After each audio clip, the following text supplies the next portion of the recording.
Olá pessoal, tudo bem? Vamos encerrar a nossa república oligárquica.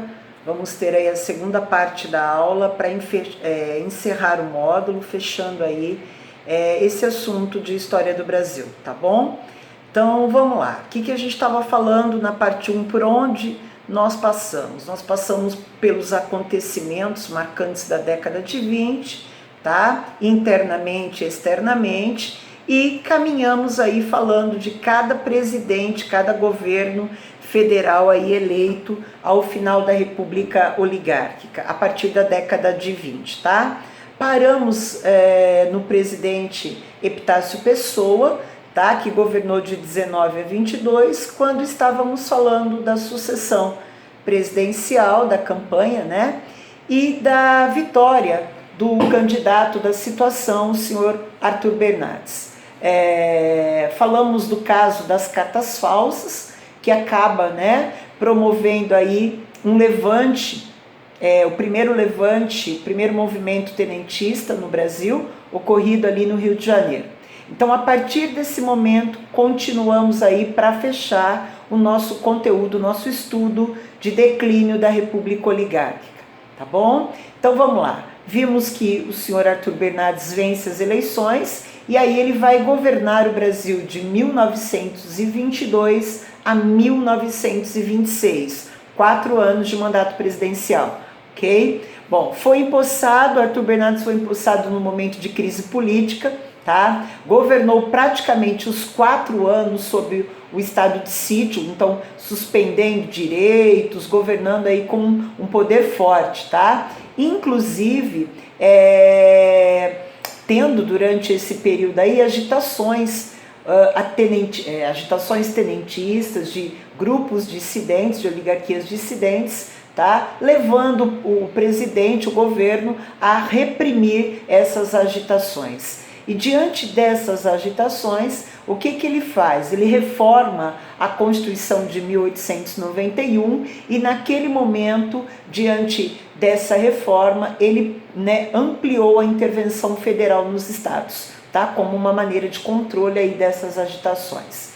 Enquanto acontecia o governo dele, nós vamos ter o segundo movimento tenentista, agora em 1924, acontecendo em São Paulo, onde os rebeldes, né, dominam a cidade de São Paulo, serão combatidos pelas tropas legalistas, as tropas do governo, e diante dessa repressão, os rebeldes fogem para o interior, tá? Formando aí o que é chamado de Coluna Paulista. A Coluna Paulista depois se dirige à Foz do Iguaçu e no ano seguinte vai se juntar à Coluna Gaúcha. Coluna Paulista mais Coluna Gaúcha dão origem aí ao movimento, a Coluna Prestes, tá? A Coluna Prestes tem esse nome por conta, né, de Luiz Carlos Prestes, o Cavaleiro da Esperança, tá? Ele empresta o seu nome ao movimento, tá? Além de Luiz Carlos Prestes, outros importantes nomes estarão atrelados ao movimento tenentista aí, tá? A Coluna Prestes, e a Coluna Prestes acaba tendo uma duração aí de 21 meses dentro do Brasil, tá? Percorrendo aí por aproximadamente 25 mil quilômetros, vários estados brasileiros, onde esses 1.500 homens que faziam parte do movimento da Coluna Prestes, eles tentavam o que naquele momento? Eles tentavam o apoio da população para realizar o movimento de derrubada das oligarquias, de derrubada do poder dos fazendeiros, tá? Pelo local em que passavam, pelos lugares em que passavam, tentavam o apoio da população, tá? Naquele momento, fazendo propostas como moralização das eleições, falando da votação do voto secreto, tá? Falando aí do crescimento a partir do incentivo da indústria. Note que não eram propostas revolucionárias, tá? Sim, propostas reformistas. Durante esse tempo de atuação da Coluna Prestes, eles serão combatidos, né, por tropas do governo, serão combatidos pelo exército, por militares, inclusive bandos de cangaceiros eram contratados para naquele momento desmantelar esse movimento aí denominado de Coluna Prestes, tá? Dos 1.500 homens, depois de 21 meses de atuação, sobraram aproximadamente 650 homens que acabaram se refugiando na Bolívia no ano de 1927. Bom, se o movimento se encerra em 27 e o senhor Arthur Bernardes governou até 26, logo já tinham ocorrido eleições para o último presidente da República Oligárquica quando o movimento da Coluna Prestes se encerrou. Luiz Carlos Prestes sai do Brasil, teremos novamente toda essa história de Luiz Carlos Prestes sendo falada, sendo mencionada lá na frente, quando estivermos falando aí de Era Vargas. Então eu tenho um monte de coisas para contar para vocês em relação a essa figura, a esse personagem, né, denominado de Luiz Carlos Prestes, tá bom? Bom, falando agora do último presidente aí, denominado, né, o último presidente da República Oligárquica, o senhor Washington Luiz. Lembrando, é o nome da nossa rodovia aqui próximo, né, próximo de Rio Preto e Mirassol. Não foi ele quem construiu a rodovia, mas o lema dele fez com que posteriormente a rodovia tivesse o nome dele, né, porque ele tinha como lema governar é abrir estradas, tá bom? Depois eu só menciono mais um pouquinho. Bom, Washington Luiz vai governar de 1926 a 1930, tá bom? O último presidente aí desse período, tá? Durante os primeiros momentos aí do governo dele, nós vamos ter uma relativa tranquilidade, tá? Levando o presidente a suspender o estado de sítio estabelecido pelo Arthur Bernardes, tá? E também permitindo uma certa liberdade de imprensa. Então, como ele assume, termina com o estado de sítio, vai ter um momento aí de, digamos, um pouco mais de tranquilidade social, ele vai aí, então, permitir uma certa liberdade de imprensa. Acontece que Washington Luiz não anistiou todos os envolvidos nos movimentos de 22. E aí, movimentos começam novamente a eclodir. O que é que ele faz em 1927? Ele vai lá, sanciona uma lei chamada de Lei Celerada, que novamente, tá, proíbe direitos políticos.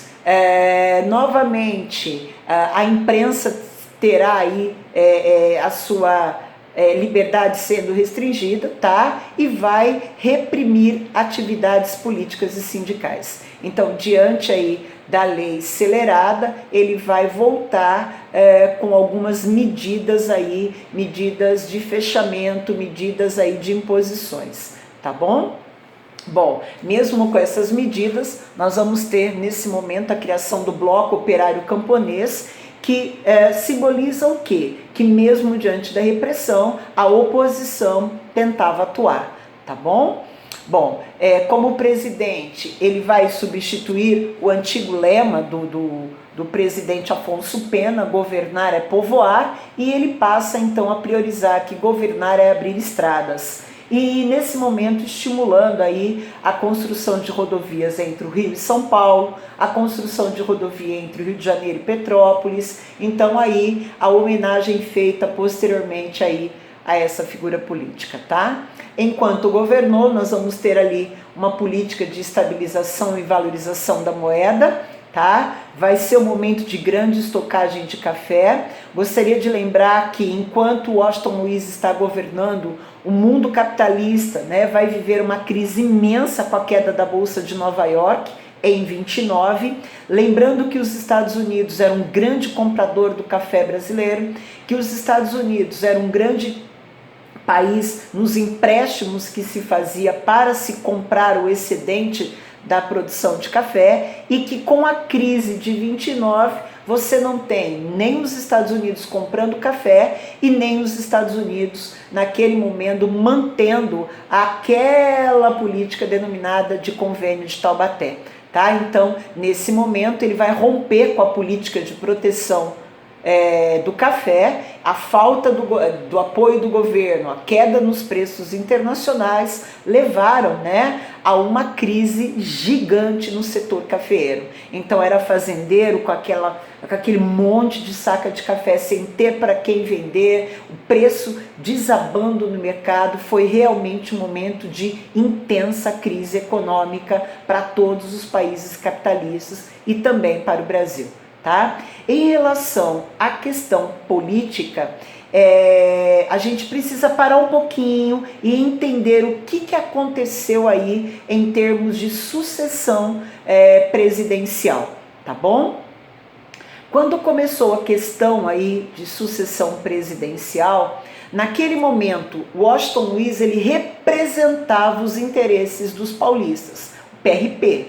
Logo, deveria ser apoiado para a próxima eleição presidencial alguém que simbolizasse os interesses, que representasse o PRM, o Partido Republicano Mineiro. Ora São Paulo, ora Minas. Esse era o jogo da política do café com leite no Poder Federal, lembra? Tá? Acontece que no momento de indicar um mineiro, um representante da oligarquia mineira, o que o presidente Washington Luiz fez? Ele rompeu esse acordo, tá, entre os paulistas e mineiros, e naquele momento ele apoiou, indicou para a sucessão presidencial o senhor Júlio Prestes, governador de São Paulo. Então, ao romper a política do café com leite, apoiando Júlio Prestes, quando ele deveria ter apoiado o senhor Antônio Carlos, que era um representante de Minas Gerais. Então, rompe a política do café com leite, o que vai naquele momento provocar a união de quem? De mineiros, que ficaram fora, de gaúchos, de oligarquias dissidentes, de grupos que estavam descontentes com o eterno poder das oligarquias tradicionais. Esses grupos todos, mais essas oligarquias descontentes, eles se unem ao PD também, Partido Democrático, formando uma aliança denominada de Aliança Liberal.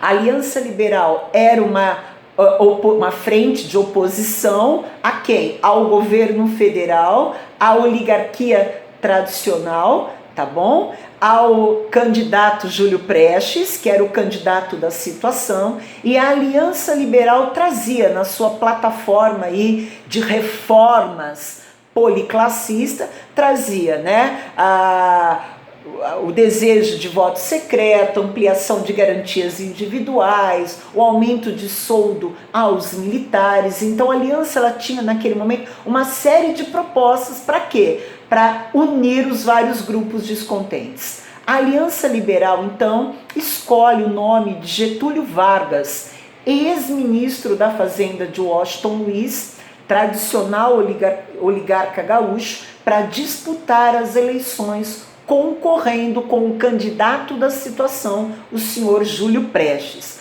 Júlio Prestes não é Luiz Carlos Prestes, nada a ver, pessoas diferentes, tá bom? Então, Júlio Prestes disputaria as eleições representando a situação e Getúlio Vargas, candidato da Aliança Liberal, disputaria as eleições representando a oposição. Ao lado de Getúlio Vargas, o candidato aí, um oligarca da Paraíba, né, bem conhecido ali na região, disputa para vice-presidente o senhor João Pessoa. Então, Getúlio para presidente, João Pessoa para vice, faziam parte aí da chapa da Aliança Liberal concorrendo com o senhor Júlio Prestes. As eleições de 1930 aconteceram, a vitória foi de Júlio Prestes, oposição não ganhava as eleições, já conversamos sobre isso. Ele vence as eleições, mas ainda não toma posse. Quem estava ainda no poder federal, terminando o seu governo, era o senhor Washington Luiz, tá bom?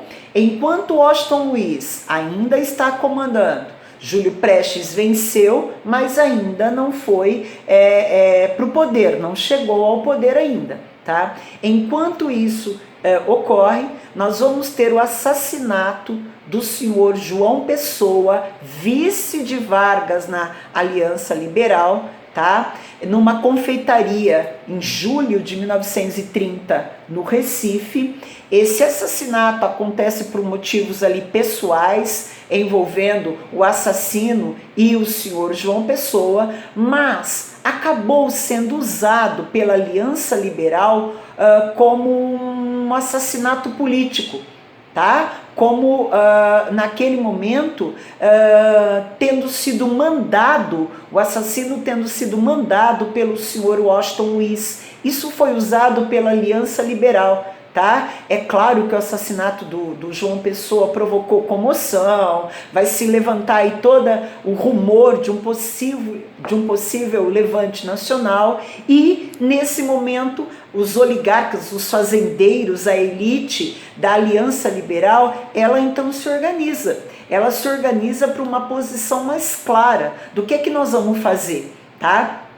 Tem uma frase do Antônio Carlos, tá? Que naquele momento fazia parte do grupo de oposição da Aliança Liberal, né? Todos unidos ali. Tem uma frase dele que ressalta bem qual foi o posicionamento dos aliancistas diante daquela comoção, de um possível levante nacional. A frase dele diz assim, ó: façamos a revolução antes que o povo a faça, disse Antônio Carlos. O que essa frase dele quer dizer?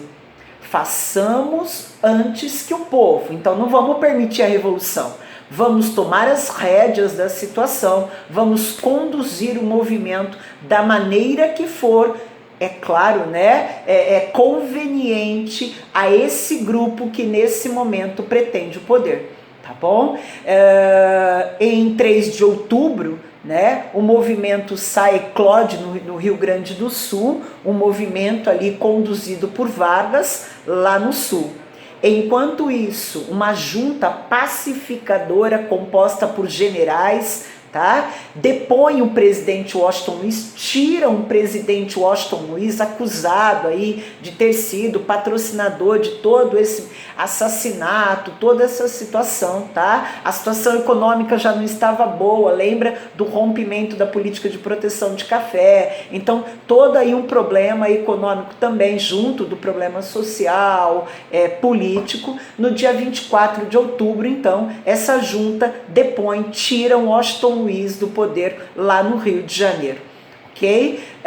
O grupo conduzido por Vargas, né, sai lá do Sul, e no dia 3 de novembro Vargas chega ao Rio de Janeiro e recebe por parte dessa junta governativa pacificadora a presidência do país. Ele recebe a presidência do país, sendo que o senhor Júlio Prestes não governa como presidente por nenhum único minuto. Tá bom? Esse episódio em que Vargas recebe o poder e começa a governar a partir aí de novembro, né? Ele é chamado de Revolução de 1930, tá bom? Para muitos historiadores, essa visão sobre Revolução de 30, ela é bem criticada, bem contestada, tá? Então, o que é uma revolução? É algo que altera completamente toda aí a situação que se vivia, tá? É uma mudança profunda. O que aconteceu? Para evitar a mudança profunda, para evitar a revolução, naquela frase do Antônio Carlos, eles não se uniram, eles não elaboraram um golpe para depor o Washington Luiz e colocar Vargas no poder. Então, para evitar a revolução, eles não fazem um movimento conduzido por seus interesses? É claro que no momento em que tudo isso aconteceu, tinha tropas nas ruas, tinha gente agitada, tinha corre-corre, tinha presidente deposto e outro sendo colocado no lugar dele. Nós tivemos prisões, daí a ideia de ter ocorrido uma revolução. Porém, não foi uma revolução se a gente for pensar que o desejo dos operários lá atrás era qual? Era acabar com qualquer forma de poder e estabelecer o anarquismo, por exemplo. Então, para evitar uma revolução, eles conduzem o movimento. Então, o que aconteceu em 30? Nós tivemos uma cisão, uma ruptura do poder entre as elites políticas do país, e nesse momento nós temos a hegemonia tradicional São Paulo, tá, sendo afastada e oligarcas representando a oligarquia dissidente assumindo o poder. Então, o que nós temos? São Paulo, digamos, né? Os paulistas, o café sendo deixado de lado, e nesse momento nós temos um representante da oligarquia gaúcha assumindo o poder dentro do Brasil. Vargas vai governar o Brasil de maneira provisória, ele não foi eleito para isso, ele tinha perdido as eleições, inicialmente aceitam a derrota, mas o assassinato do João Pessoa faz com que tudo isso acabe alterado, tá? E aí Vargas assume o poder em 30 de maneira provisória. Teremos o governo de Vargas de 1930 a 1945 dentro do Brasil.